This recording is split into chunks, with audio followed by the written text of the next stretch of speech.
Saudações, galera, professor Jefferson na área, e hoje nós vamos continuar os conteúdos desse bimestre. E na aula passada eu parei aqui no conceito de retórica. Nós estamos falando sobre a influência da linguagem para a relação entre a descrição do que o homem é em relação ao mundo. E a retórica aparece como uma forma de posicionamento por meio da linguagem, uma forma de afirmação. Então, a retórica é inclusive uma ferramenta de controle, de persuasão, de convencimento, né? Então, aqui só para nós entendermos e começarmos a conversa, a técnica de uso da linguagem para se expressar bem e ser persuasivo. Então, essa é a definição de retórica. Quem concebeu os elementos que compõem a retórica, os elementos básicos que compõem a retórica, né, o uso de algumas características que sejam mais pertinentes para quem quer convencer, mesmo que esteja transmitindo uma inverdade, né, foi de certa forma pavimentado por esses sujeitos aqui chamados de sofistas, né, que para a filosofia da época tinha uma conotação bem ambígua, porque alguns filósofos, como o próprio Platão, criticavam muito os sofistas, né? Por quê? Porque os sofistas eles eram profissionais da argumentação. Eles eram pessoas que dedicavam o seu tempo e o seu desenvolvimento para conseguir criar narrativas ou proposições que convencessem.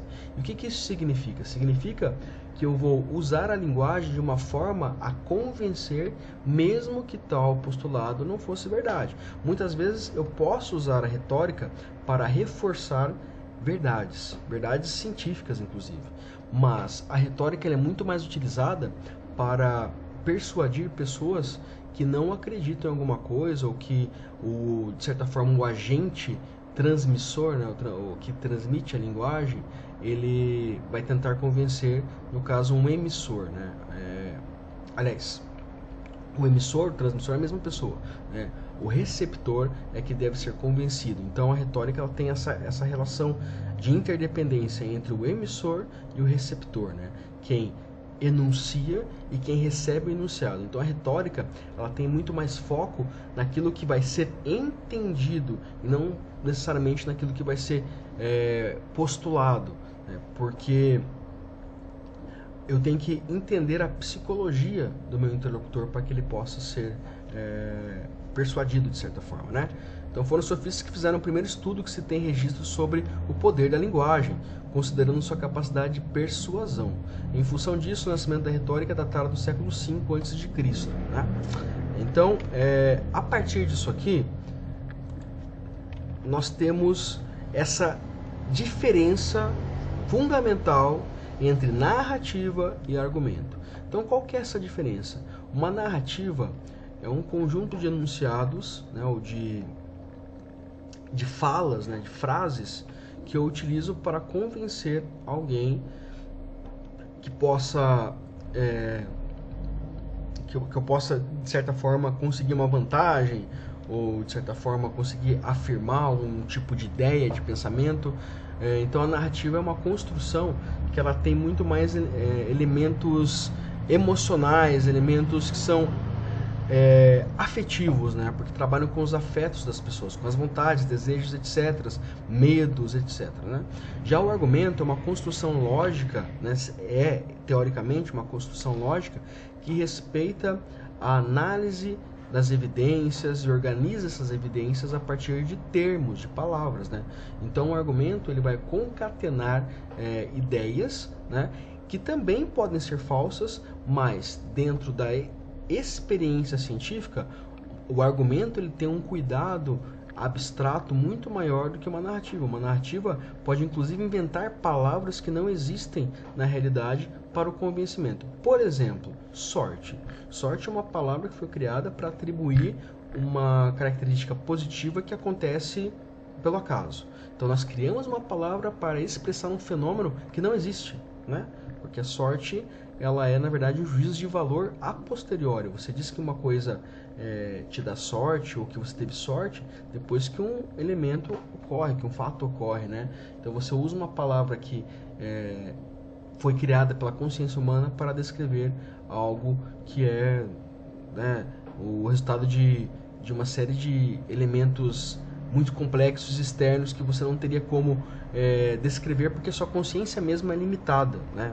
Não conseguimos prever todos os eventos. Então nós, não conseguindo prever esses eventos, nós criamos conceitos como sorte, né? E aqui eu coloquei essa imagem porque ela é bem emblemática. Obviamente que aqui as pessoas elas estão num discurso pode ser do Hitler, pode ser de algum oficial nazista, mas a saudação aqui é uma saudação nazista. E no meio dessa muvuca de gente, você tem uma pessoa que ela não está saudando, ela simplesmente está se negando, está resistindo a essa massificação. Por quê? Porque a narrativa ela tem uma característica que é muito perigosa, que é de controle de massas, controle de populações. Então, quando muitas pessoas passam a aderir a uma narrativa, o senso crítico ele fica muito mais reduzido. E isso aqui para vocês, pessoal, é um diagnóstico muito importante. Quanto maior é a adesão a uma ideia, quanto maior o número de pessoas que acreditam em uma ideia, mais desconfiados nós devemos estar, né? Por quê? Porque não é possível que um conjunto de ideias sejam sempre assertivos. Por quê? Porque eu crio postulados para um momento do mundo ou para alguns interesses do mundo que podem não respeitar ou não estar vinculados a outros interesses, a outros contextos. Então é muito perigoso quando eu utilizo a narrativa para controle populacional. Então é muito importante que nós tenhamos o desenvolvimento do ceticismo, né, do senso crítico, para não sermos manipulados por uma ideia hegemônica, uma ideia de controle total, né?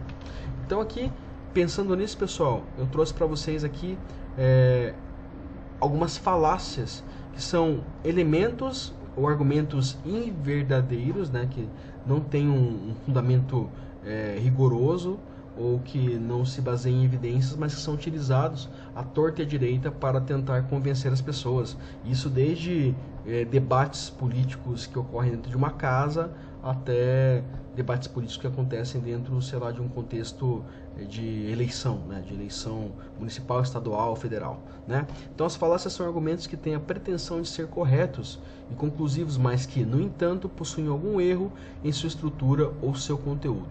São majoritariamente encontradas em pensamentos envolvendo maus raciocínios ou ilusões. Na verdade, aqui é mais as ilusões, né, que fazem com que um mau argumento pareça adequado, quando na verdade é frágil ou inconsistente.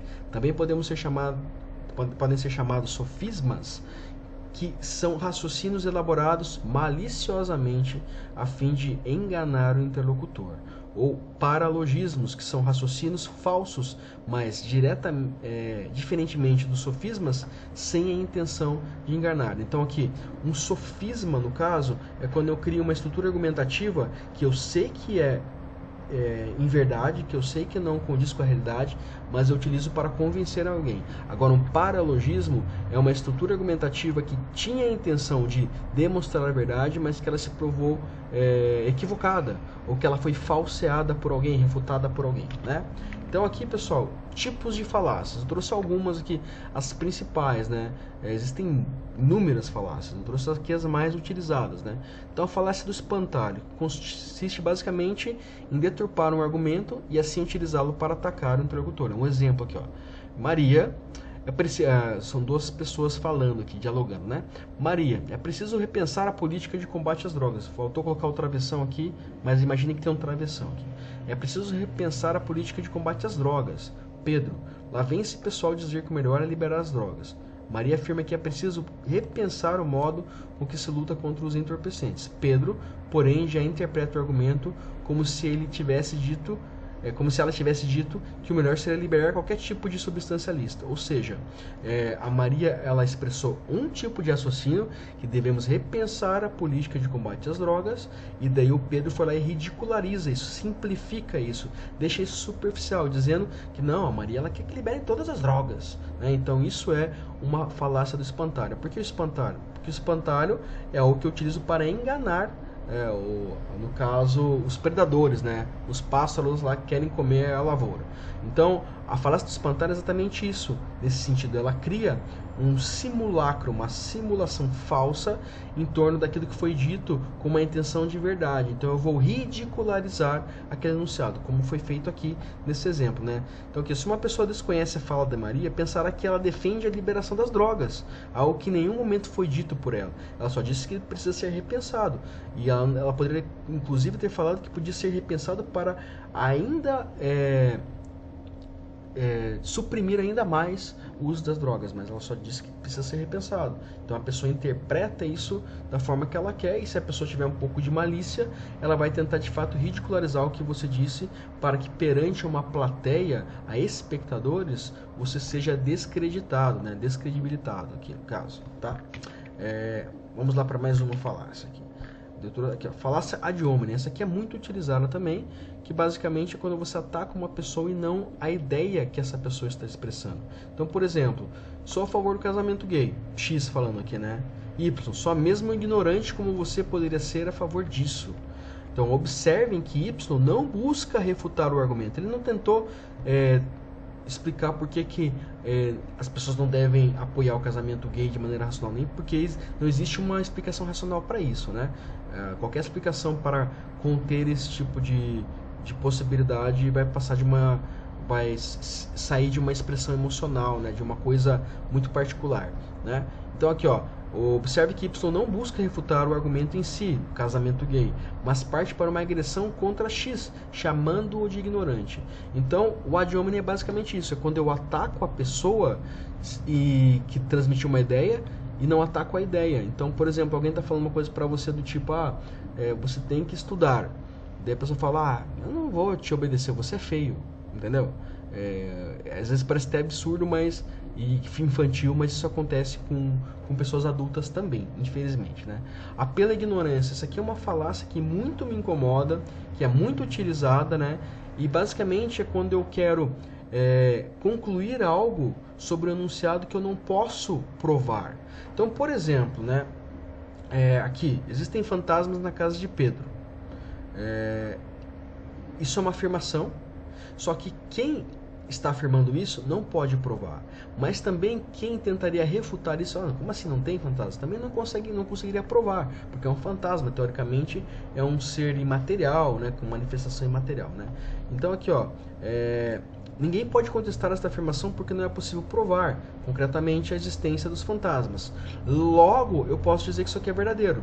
Vou dar um outro exemplo que até eu gosto mais do que esse aqui, que é, por exemplo, se eu digo para vocês que tem uma chaleira na órbita de Saturno, né? Eu falo para vocês que isso é verdade. Daí vocês vão me dizer assim, nada a ver, professor, isso é idiota demais, não tem uma chaleira na órbita de Saturno. Aí que está a questão do apelo à ignorância.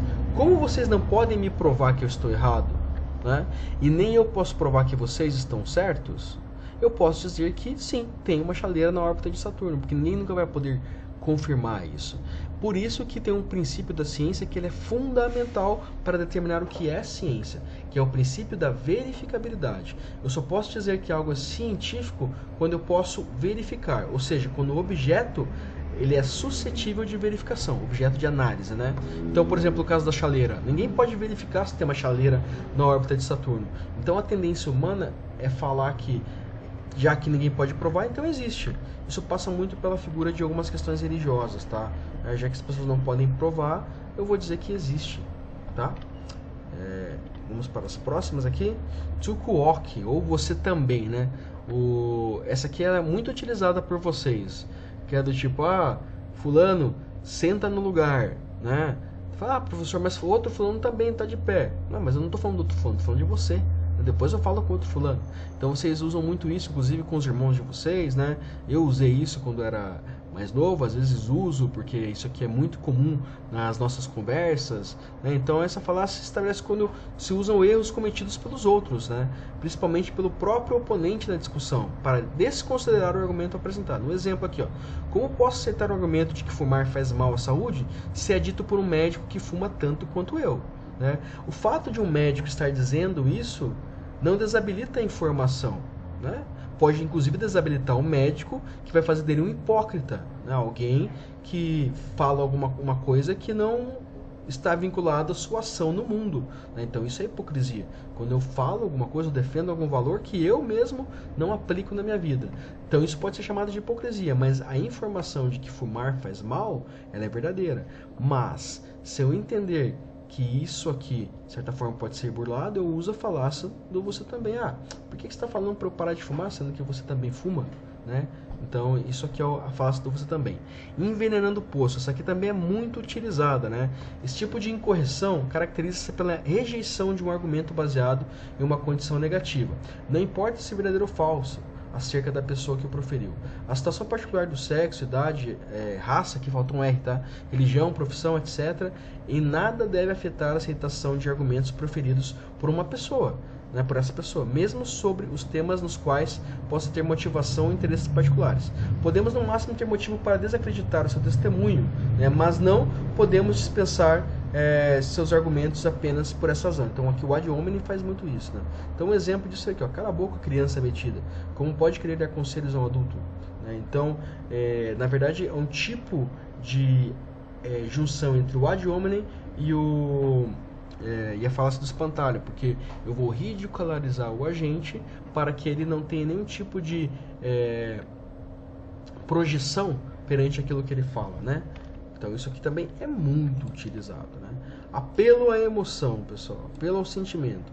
O tipo de falácia ocorre quando se tenta argumentar com alguém que faz uso de fortes emoções ou sentimentos, positivos ou negativos, em vez de apresentar premissas e evidências convincentes. As emoções tipicamente usadas são a inveja, a raiva, o medo. Variantes desse caso são chamados de apelo à força, ou amor, a cobiça, culpa, vergonha, etc. Daqui eu coloquei um exemplo, né? Sei que você desta cidade não aguentam mais ver ricos e poderosos se banqueteando com o dinheiro público, enquanto nós aqui passamos necessidade. Por isso, peço seu voto para poder mudar esse estado de coisas. Então aqui o político fictício aqui, ele está usando o ressentimento, a precariedade daquela população para conseguir angariar votos. Então ele está usando dessa narrativa, né, falaciosa, demonstrando que, olha, já que nós estamos aqui todos passando fome, eu vou usar isso para melhor. Então eu vou convencer as pessoas porque elas estão realmente carentes de algum tipo de presença. Então fica muito fácil você convencer pela emoção. Eu coloquei um outro exemplo aqui que não seja tão macro social, que é esse quadrinho que eu gosto bastante, tá? Então aqui, ó, chega lá o Calvin pro pai dele, né? Pai, você me ama? Né? Claro que amo, Calvin. Você me amaria mesmo se eu fizesse algo ruim? Bem, claro que, né? Mas algo muito, muito, muito bem. O que você fez? Calvin, o que você fez? Então aqui demonstra exatamente essa questão do Calvin tentando usar o elemento amor, né? Que, caso o pai dele o ama, para tentar se safar de alguma peripécia que ele cometeu aí no meio do caminho, tá? Então isso é um apelo à emoção, né? Você vai usar o vínculo afetivo que o pai tem em relação a você para poder manipulá-lo, né? Então é uma falácia, é um sofisma isso aqui, muito feio, né? Generalização apressada, essa aqui também é muito utilizada. Basicamente uma generalização apressada é um argumento que não tem premissas o suficiente, porém ainda assim projeta uma conclusão, né?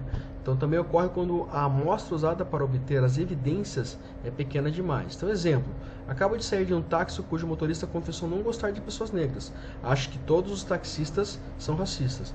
Então vamos supor o seguinte, a partir de uma experiência isolada minha, eu vou dizer que todas as experiências serão assim, né? Por exemplo, todo professor de filosofia que eu tive é chato, né? Logo, todo professor de filosofia é chato. Então isso é uma generalização apressada.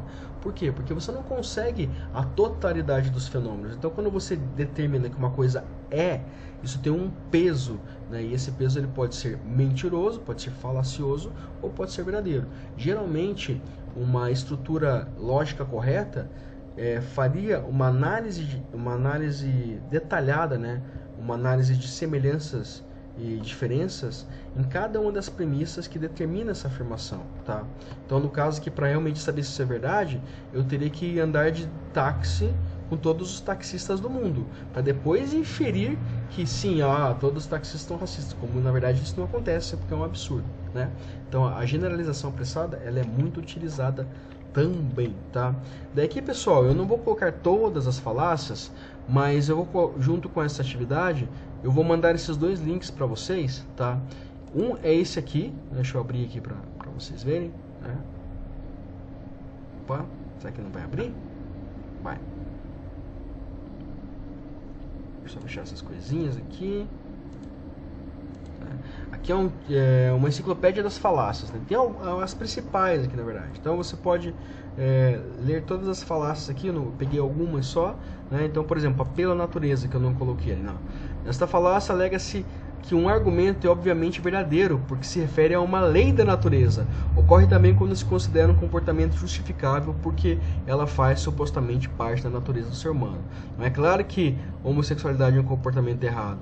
Qual foi a última vez que você viu na natureza dois animais do mesmo sexo tendo relações? Na verdade, isso acontece na natureza, inclusive entre primatas, né? Mas isso aqui é um tipo de alegação de que a natureza, ela justifica as coisas. Então, por exemplo, é claro que a mulher é inferior ao homem. Você não vê na natureza que os leões, eles têm as leoas lá como se fossem um harém, etc. A sua submissão. Só que daí essa pessoa que fala isso, ela esquece que nós, seres humanos, não somos animais movidos pelo instinto apenas. Nós temos um aparelho cognitivo, um córtex desenvolvido que nos permite pensar. Então, usar a natureza como um tipo de referência de verdade nada mais é do que uma falácia, tá? Outra coisa que eu trouxe para vocês, pessoal, deixa eu fechar aqui, né? É esse material aqui, deixa eu ver se vai abrir. Pera aí. Tá? Que é um material produzido pela Unirio, que é bem didático, né? Na verdade é como se fosse uma cartilha mesmo, né? Que fala um pouco sobre os sofismas aqui com os exemplos, tá? Eu vou colocar isso também para vocês lá, para que vocês possam estudar isso aqui, beleza, pessoal? Não tá abrindo direito aqui, mas é um material muito bom, tá? Vamos esperar um pouquinho, ver se vai abrir. Deixa eu apertar aqui de novo. Peraí, só um pouquinho. Aqui a minha internet aqui, no momento está ruim, mas isso aqui na verdade é um passo a passo sobre os sofismas, né? Tá? Daí eu vou passar para vocês, é que aqui não vai abrir, melhor fazer o download, tá? Daí eu vou passar para vocês. Mas aqui, ó, diferença entre falácia e sofisma, né? Não tá carregando as páginas aqui, não sei por que razão. Ó, ele vai explicar cada uma das falácias, né? E assim por diante. Então, eu pedi para vocês na aula passada 6 falácias, né? 6 falácias. Para vocês pesquisarem como funcionam esses argumentos. Por quê? Porque se você domina essas falácias, as pessoas elas não vão te enganar, ou elas vão ter muita dificuldade de te enganar. Claro que também quando você domina essas falácias, você pode utilizar elas para convencer as pessoas. Por isso que as falácias elas são muito perigosas. Advogados, por exemplo, eles podem utilizar falácias para defender um réu, né? Políticos podem utilizar falácias para convencer uma população, como nós vimos, né?